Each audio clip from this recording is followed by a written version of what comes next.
My father received a reassignment notice and was sent to the Northwest.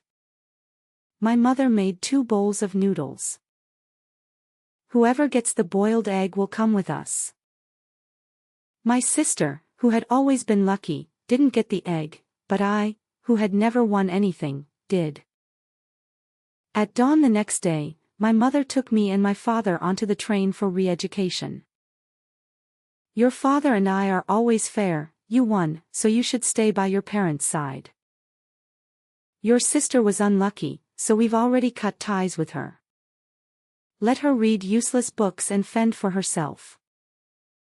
13 years later, when the policy changed, we returned to the city.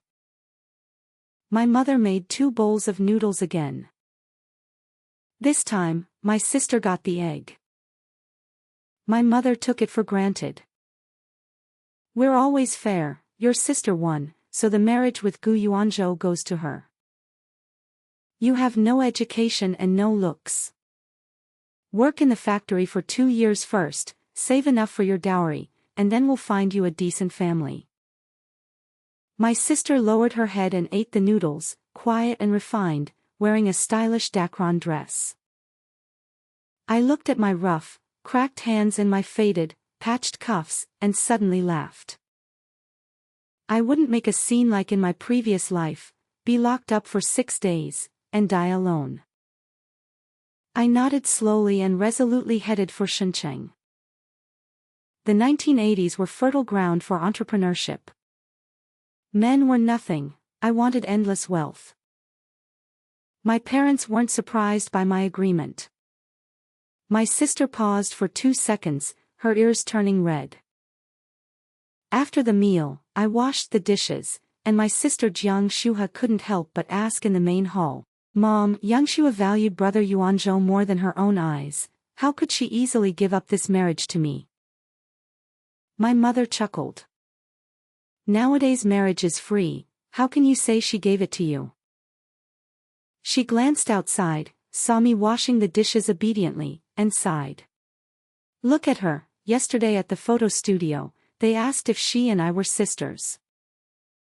I'm 45, and she's not yet 27, it's simply embarrassing. When Yuanzhou comes to our house tomorrow, how could he possibly like her? I'm just saving her face." Jiang Shuha chuckled softly, with undisguised mockery and contempt. I stood there, my hands stinging from the freezing water. The alkaline land corroded my skin, new flesh would grow only to be eaten away again, always raw, always painful to the touch. My mother had been with me for 13 years and knew my hands well, yet she still had me wash the dishes while she wouldn't let Jiang Shuha do a single chore. As soon as we arrived in the border region, my parents fell ill from the climate. I also felt dizzy and had vomiting and diarrhea. The village chief gave us a few days off.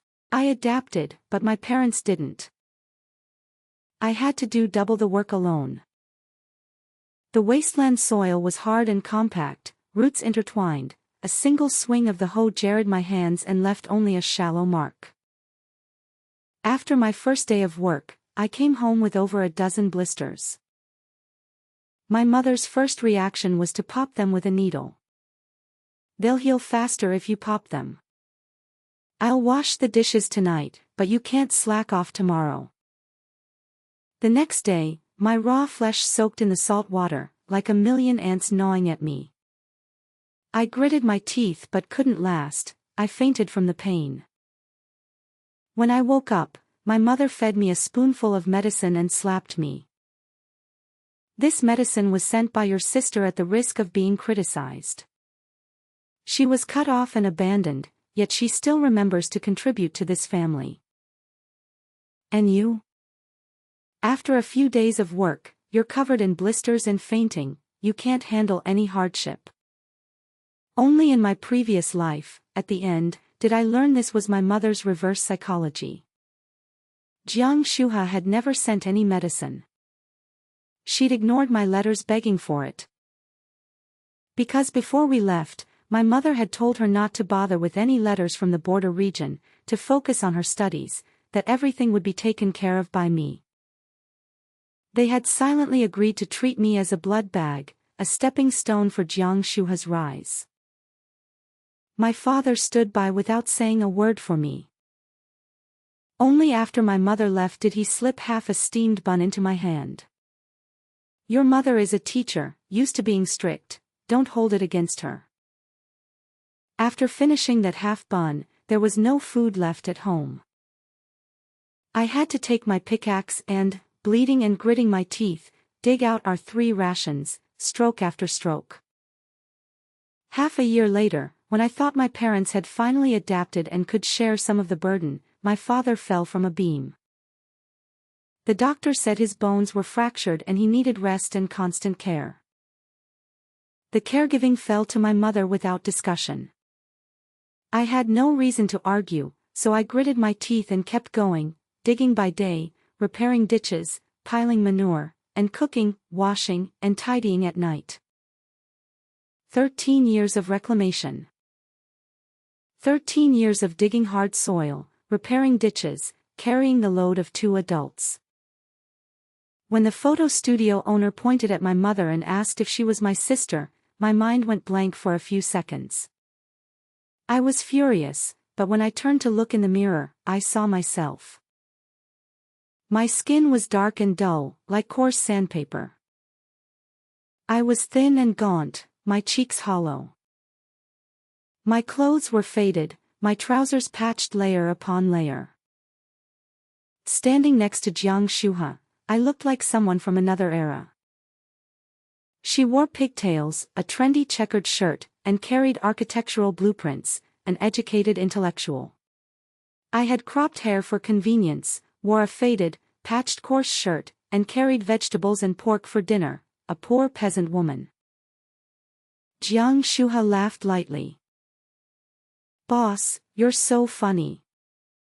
This is my mother, and she's my own younger sister. The boss's incredulous look was like a slap across my face. It stung. When I came out after enduring the shame of having my photo taken, my mother and Jiang Shuha were gone. I went home and made dinner.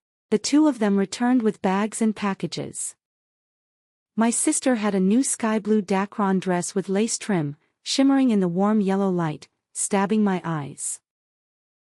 My mother said, "Your sister has fair skin, blue looks good on her. You're thin and small. There were no clothes in the store that fit you." My father said, "Shuha has had it hard living with others all these years. As her younger sister, you should be more understanding." I gritted my teeth, almost crying. After 13 years of sacrifice, couldn't I even get a dacron dress? And my fiancé Gu Yuanzhou, when he saw me the next day, was shocked and never again had his former tenderness. After coming out of my father's study, he said guiltily and distantly, "Yang Shua, let's call off the engagement." "I'm sorry. Shuha is a university student, we have common interests and values. I'll be happy with her. Don't blame her, you can't force feelings." I laughed through tears. What hardship had she endured? She had 8 carefree years of schooling, graduated, and entered a design institute with a bright future. I had worked myself to the bone for 13 years, ruining my body and my looks. Because I hadn't finished middle school, I couldn't even get an easier job. I wished I had been the one living with others. I was trembling with rage. Jiang Shuha hugged me and said gently, "Sister, if you want to blame someone, blame me, not Yuanzhou. We truly love each other, please let us be together." Everyone looked at her approvingly, praising her kindness for considering my feelings despite knowing she was far superior in looks and education. But no one noticed that what she whispered in my ear was different. "Sister, let me tell you something. Actually, 13 years ago, we both got boiled eggs, you had yours at the table, and I had mine in the kitchen. Mom said if you hadn't had to get one, both would have been mine. And last night's noodles, I got 2 eggs, and you got none. So that bowl of egg noodles had nothing to do with luck, it was pure favoritism from the start. My eyes nearly split with rage, but she held me tight. Gu Yuanzhou wrote you letters, I intercepted every one. I approached him and made him fall for me. I knew you'd come back from the northwest looking like this, I didn't even have to try. Now you're not even worthy of comparison. Then she stumbled back and fell down the stairs. My mother slapped me hard. If anything happens to Shuha, I won't let you off. My father said in pain, hitting your own sister over a man, are you even human? Gu Yuanzhou looked disappointed. Your sister said you changed, but I didn't believe it. Now I see she was being kind, you're vicious. I held my face, the hatred in my heart turning into worms that burrowed into my bones. Without me, my parents wouldn't have come back from the northwest in one piece. Without me, Gu Yuanzhou would have died at 3. That day, I overturned the table and ranted like a madwoman. Mom! You only remember that Jiang Shuha likes peanuts, but you don't know I'm allergic to them. I've been hospitalized 10 times, nearly died 3 times. Dad! You only ever taught Shuha to draw. You always told me coldly, you're so stupid, instead of wasting time on painting, do more housework so you can find a good husband. We're both your daughters, why treat us so differently? Gu Yuanzhou, we grew up together. You promised to marry no one but me, I'll never agree to you marrying Jiang Shuha. The room was deathly quiet. Everyone looked at me, not with shock at my parents' favoritism or condemnation of Jiang Shuha as the beneficiary, but with disgust at my ingratitude. My father looked at me calmly, like a child throwing a tantrum. Yang Shue, you're being unreasonable. Making such a scene over a marriage, you're not acting like a girl. Your parents treat you both equally, you just got unlucky with the egg. Why take it out on your sister? I'm telling you, Yuanzhou doesn't like you, you have to let him go. In the end, I was locked in a dark room. For 6 days, no food or water. I starved to death.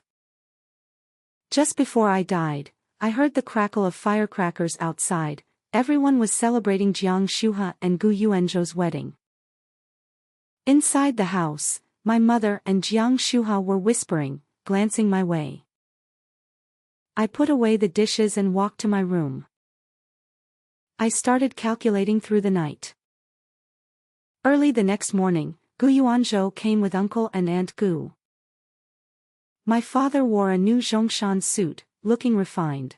My mother and Jiang Shuha wore matching dacron, like a pair of sisters. I, however, had only an ill-fitting dress that Jiang Shuha had condescendingly given me the night before. Among the well-dressed intellectuals, I felt out of place. Uncle and Aunt Gu nearly stared their eyes out at me, and Gu Yuanzhou looked 3 parts disbelief and 7 parts disgust. When my mother said with a smile, "In-laws, I've liked Yuanzhou since he was little, I'm so happy my Shuha can marry him." Aunt Gu's eyes lit up. The bride is Shuha. My mother held Aunt Gu's hand, sighed, and put on a troubled look. I know we originally agreed on Yang Shue, but the poor girl had a hard life with us in the Northwest for 13 years and ended up like this. Luckily she's sensible. She knows she's not worthy of Yuanzhou and offered to step aside to let Shuha and Yuanzhou be together. She even said she'd go work and save her own dowry. Uncle and Aunt Gu were briefly surprised, then looked at me with approval and sympathy, praising me for being understanding and a good sister. I said nothing, just served tea and listened to them happily discuss the wedding. I knew that making a scene wouldn't work. My previous death had taught me that. Gu Yuanzhou sighed in relief, stepped forward. Young Xue, I'm sorry. If you ever need help, just ask. I avoided his touch and sneered. No need. We would have no more ties in this life. Jiang Shuha took Gu Yuanzhou's arm, smug. Sister, I know you hate me for taking Yuanzhou, but feelings don't follow order. Don't be stubborn, Yuanzhou's appointment has come through. Work for 2 years, save your dowry, and we'll find you someone with a stable job. The appointment came through. That's great. Shuha will be a cadre's wife. My parents slapped their thighs happily and turned to me. Young Xue, you've saved 30 yuan, right? Take your sister and brother-in-law out to a state-run restaurant to celebrate. They pushed me, their eyes fixed on the pocket at my waist. I stood still and shook my head. I won't. What did you say? I looked my mother in the eye and said slowly, you switched my marriage. Why should I pay for a celebration? If you want to celebrate, first pay me back the 852.35 you owe me. The room went silent. My mother flushed, realizing I had refused her request and challenged her parental authority. Her face twisted, her hand quicker than her mind, she slapped me before she cursed. Jiang Yangxue. What nonsense are you talking? I'm not talking nonsense. I wiped the blood from my mouth and looked at her calmly. I have the IOU, you signed it, pressed your thumbprint. Because my father praised Jiang Shuha's talent for painting, I had practiced calligraphy diligently and developed a fine hand. For 13 years, after a day's work, I stayed up late copying books and collecting scrap, earning a total of 900 yuan. The neighbors praised me as clever, hardworking, and a good earner. Some even spoke up for me. Old Jiang, you too are lucky, working your daughter like an ox while you hide in your room painting and reading. We don't have your good fortune. That night, my mother dragged me inside and slapped me hard.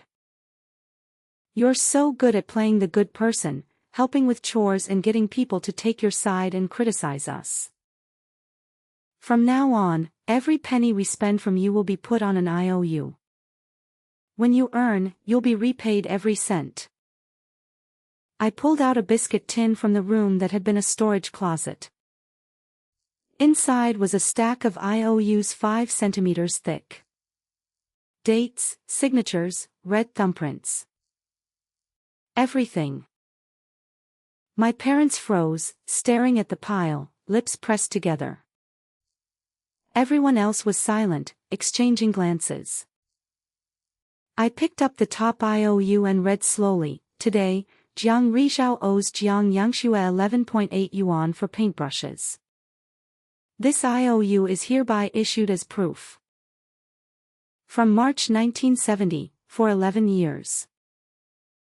Comrades Jiang Rizhao and Liu Yufan have borrowed a total of 825.35 yuan from me. Of that, 169.43 yuan was for medicine, 483.55 yuan for painting supplies and books, and 172.37 yuan for daily expenses. Oh, and when we returned to the city, you borrowed 50 yuan from me for Dad's Zhongshan suit, a Dacron dress for you, and one for my sister, all to be settled with an IOU later. With each item I listed, my parents' faces lost color. Uncle and Aunt Gu, and Gu Yuanzhou, followed my words from shock to disbelief to embarrassment as they looked at the Zhongshan suit and Dacron dresses. My mother opened her mouth to interrupt, but was too angry to speak. My father slapped me across the face, his refined demeanor gone. He pointed at me and shrieked, Jiang Yangxue. Your parents raised you, and you're counting every cent they spend. You're an ungrateful wretch. My parents hit hard. Both my cheeks were broken. 13 years ago, the first slap would have knocked me out for a day. Not anymore. I was grown. Not only could I take 2 slaps, but I could also break the chains and free myself. I pressed my tongue against the inside of my mouth, then let out a quiet laugh. Mom and Dad, did only I get the boiled egg in the first draw? And last night, did my sister get 2 eggs? My parents' faces flickered with guilt, reddening with anger. They trembled, their faces twisted. What are you trying to do? Rebel? I shook my head. I just want a letter severing ties. From now on, I, Jiang Yangxue, have nothing to do with you. My soon-to-be brother-in-law Gu Yuanzhou looked at me and advised with disappointment. You have no education, no looks. If you cut ties with your uncle and aunt, how will you support yourself? You'll be dead in the street. Uncle and Aunt Gu lectured condescendingly. You're being too petty, family shouldn't be counted so clearly. Apologize to your parents right now. Jiang Shuhe, a clerk at the Design Institute and soon to be a cadre's wife, sneered disdainfully. Jiang Yangxue, who do you think you are? You're a burden to this family. We all have proper jobs. You're just a laborer, an uneducated woman worker. I'm embarrassed to introduce you as my sister. She pinched her nose in contempt. She completely forgot that without me, the uneducated woman worker, she wouldn't have had the chance to study. Their selfishness and coldness, I'd already experienced in my previous life. I felt no sadness, only relief. I didn't want to say more. I just held the box close. The severance letter and my money, or I'll take it to the newspaper. Reluctantly, my parents brought out 900 yuan from the study. They slammed it on the table.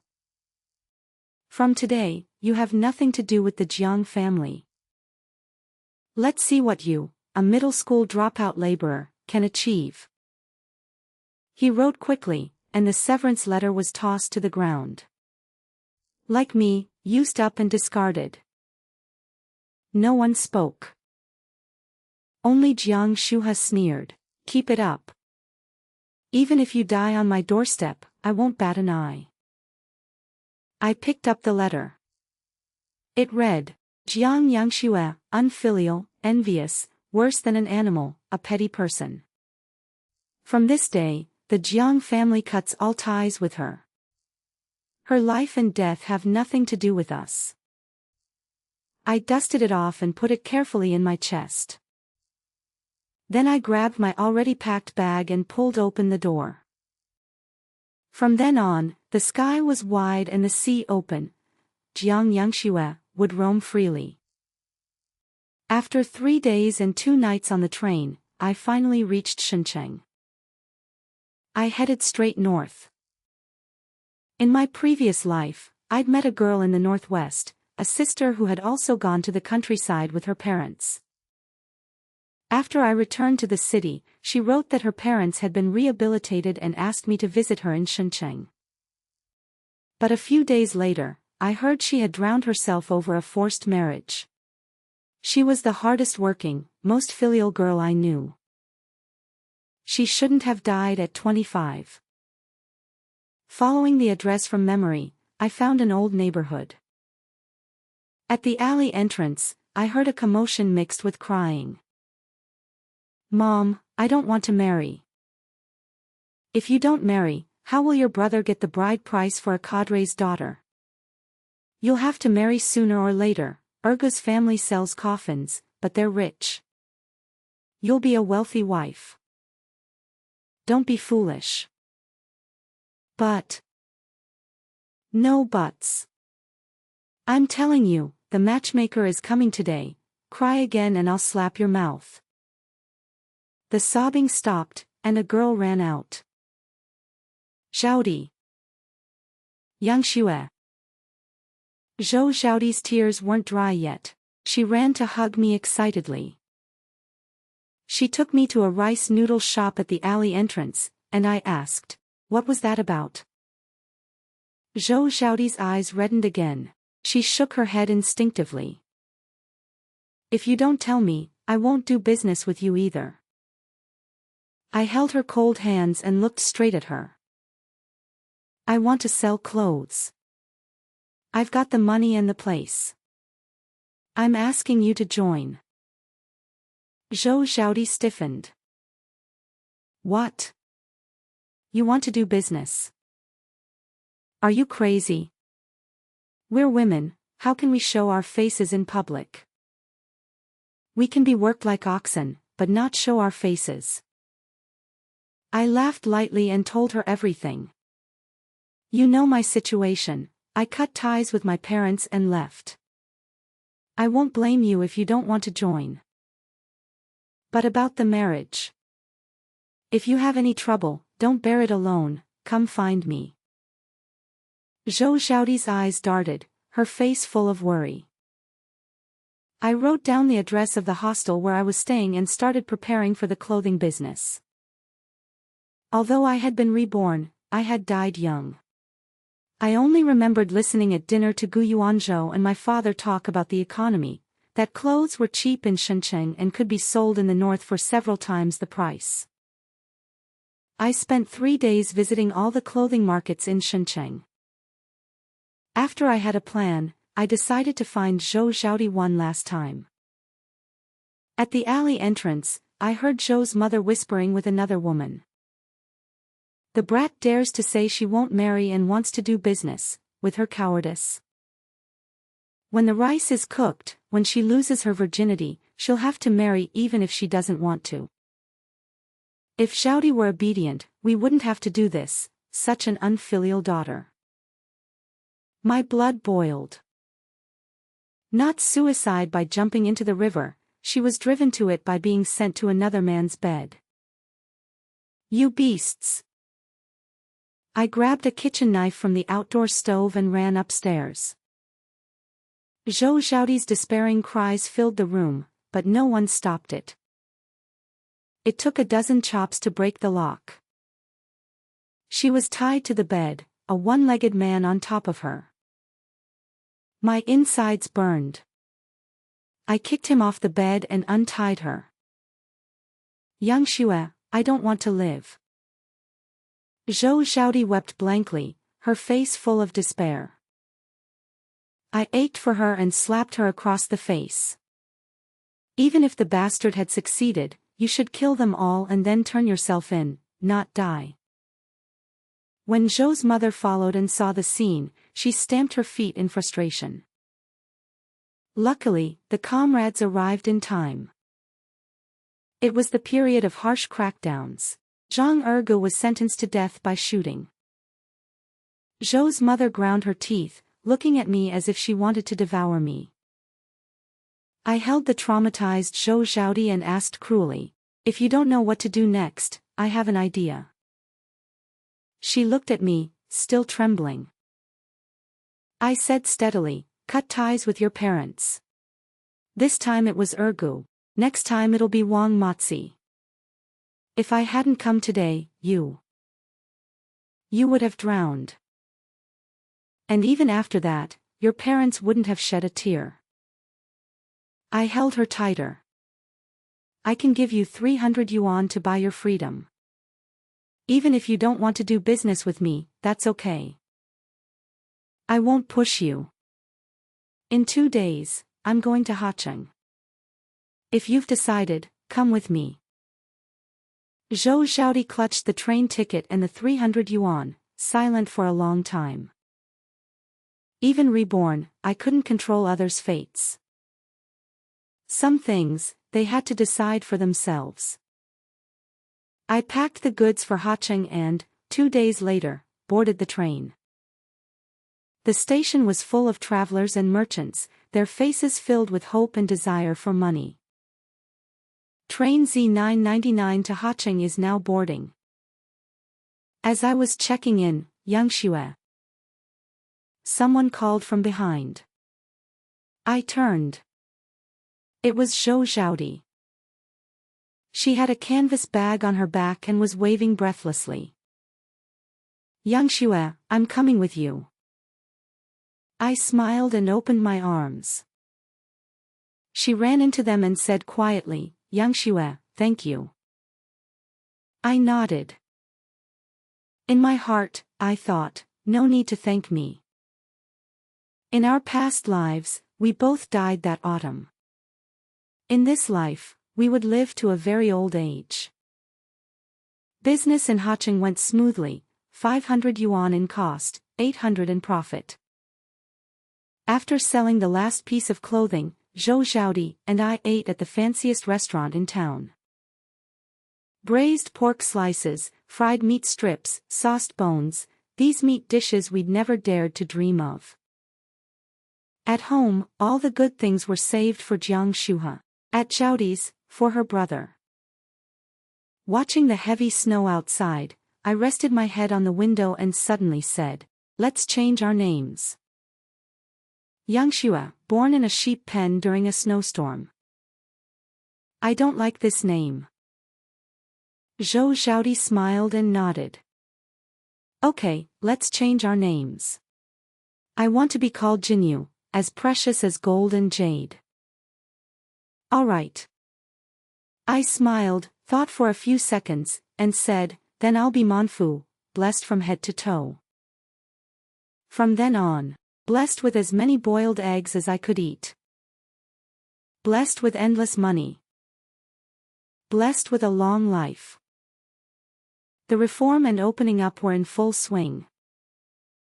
Zhou Jinyu and I went back and forth selling clothes for 2 years, accumulating our initial capital, 30,000 yuan, a fortune. Back then, even a cadre's child earned only 30 yuan a month. Less than 1% of the population were 10,000 yuan households. During a business trip, I suddenly remembered that Gu Yuanzhou's father had once attended a conference in Shenzhen and discussed with my father buying property in a small area where a university was planned. Prices would surely rise. But my parents hadn't had enough money and decided to wait a year. I calculated the timing, it was now. I left the business to Zhou Jinyu and spent money to confirm that a university was indeed relocating, and an abandoned factory might become a hospital. But the decision hadn't been announced. Ordinary people had no news, and those with news didn't dare act. I invested 2,000 yuan to buy 2 dilapidated residential buildings. Whether the university moved or not, whether a hospital was built or not, given the rocket-like speed of the country's development, any land would be a sure profit.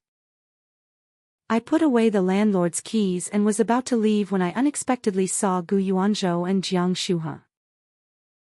3 years had passed, but they looked the same. I, however, had changed completely. Money had nourished my skin and elevated my presence. I was no longer the uneducated labor from the border region, but Jiang Manfu, a force in the fashion industry whom everyone addressed as sister. Gu Yuanzhou's eyes showed admiration, he almost didn't recognize me. Are you Yang Xue? I glanced at him indifferently. No. Jiang Shuhe's eyes had been on me since she saw me. She looked between me and my male subordinate and said with disgust, "Do you think we're blind? Jiang Yangxue, a few years and you've become a woman of the night." She pulled Gu Yuanzhou back a few steps. "I've heard this development zone is a mess, all kinds of scum gather here. Jiang Yangxue, you have no self-respect. I'd rather starve than do such dirty work. Good thing we've cut ties, if I had a sister like you, I'd hang myself." Gu Yuanzhou looked at me in shock, convinced that without education or looks, I could only do shameful things. "Yang Xue, since we've met, come home with us. If you turn over a new leaf, you can start fresh. I have a disabled soldier under me, older than you by 10 years, missing a leg and with 2 kids, but honest and reliable. Though you're not worthy of him, you're still Shuha's sister, so I can put in a word. It's better than this. He looked down on me as if he were granting a great favor. My male subordinate laughed.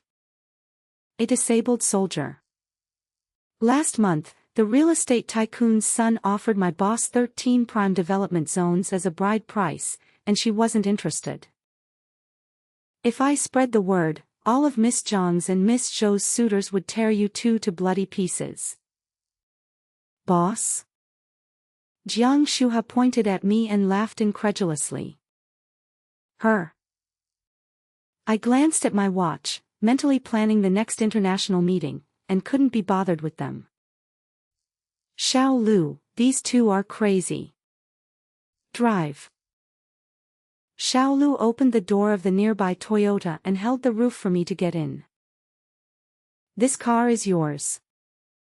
Gu Yuanzhou said in disbelief. It costs 10,000, hard to get even with money, how could you?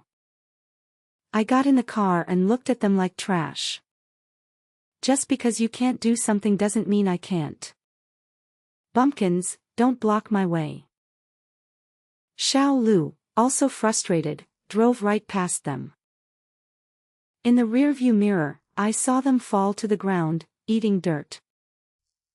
I soon forgot that small incident. This era was rich with opportunities. I allowed my time to be spent only on striking gold. Over the next 6 months, I invested in 10 development zones, built the largest garment factory in Shenzhen, and was busy as a spinning top. This busyness was different from digging and repairing ditches, that was using my time and health to pave the way for others. Now, I was creating wealth with my own hands, and it had nothing to do with anyone else.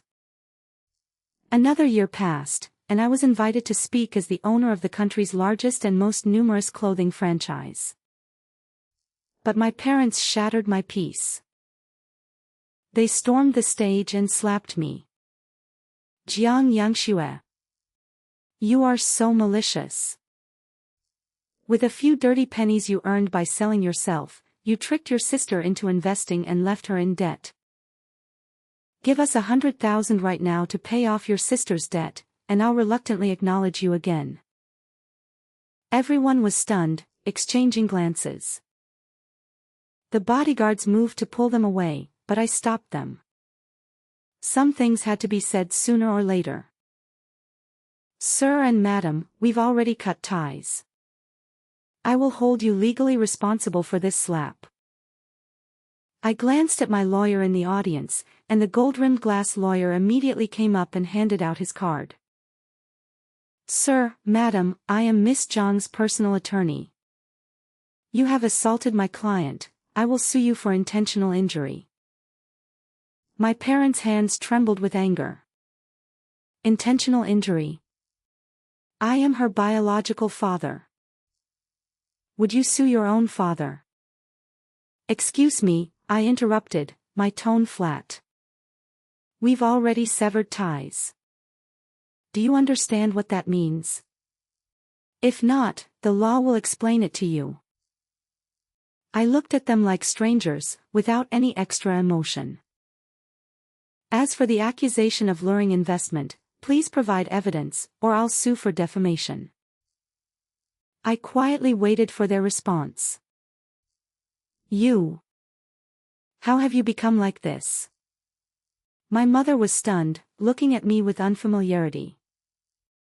For the first time, she looked me over. Smooth, fair skin, the demeanor of a woman of power. I was a far cry from the uneducated, plain-looking younger daughter. But what frightened them more was that I had no emotional reaction to them at all. After waiting a few seconds with no reply, I nodded to the bodyguards. Take them to the lounge. I'll see them after the meeting. My parents were led away by the fierce bodyguards, not daring to speak. The business leaders in the audience didn't pry, they listened to my talk. In the face of absolute power, even the most arrogant dogs step aside. After the meeting and some signings, I went to see my parents. My mother was livid. Jiang Yangxue, you've grown so bold, how dare you treat me like this? I glanced at her flatly. The severance announcement will be in the paper tomorrow. This is the last time I'm seeing you. Anything else to say? My mother raised her hand to slap me. I caught it and threw it back. She stumbled back and fell to the ground. She was stunned. She wanted to get up and hit me again, but was intimidated by the bodyguard standing in front of me. I looked down at her. I've said everything clearly. If the severance notice isn't enough, I don't mind using other means.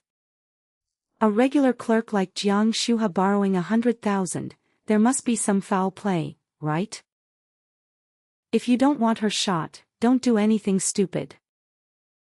You. My mother sat on the floor, ashen. She knew that with my power now, even forging evidence would be possible. Yangxue, your parents wronged you. You've suffered. My father hung his head and said suddenly, you were always obedient, quiet, and easy for us. We neglected you. But your sister is innocent, she's your own sister. Help her this once. If you're willing to help, we'll still be a family, and we'll treat you well. I laughed out loud. Go back to being your blood bag. Don't take me for a fool. The lessons of my previous life were enough to keep me clear-headed forever. That day, my parents got nothing from me. They came back for days, blocking the company, blocking my home, bringing my favorite pickled vegetables and books, trying to win me back. I only felt disgusted and called the police. Gradually, they stopped coming, and I returned to my life. 3 years passed. I won many awards as an outstanding entrepreneur. I had over 1,000 employees, an annual income in the tens of millions. On New Year's Day, Zhou Jinyu and I sat under the Eiffel Tower drinking coffee. I heard Jiang Shuha couldn't repay her debt, her hands were cut off, and she couldn't bear it and killed herself. Those two old wretches went gray overnight and are constantly blocked by her creditors. I heard they won't last a few years. Gu Yuanzhou was implicated by Jiang Shuha, reported, and removed from his position. His parents tried to help but were investigated too. The whole family went back to their hometown, a lost cause. I smiled. I heard your brother was shot for theft, and your two old wretches are destitute, living on garbage. They probably won't make it through winter. Cheers. We smiled at each other and drank our celebratory toast. From then on, Jinyu Manfu, safe and sound every year.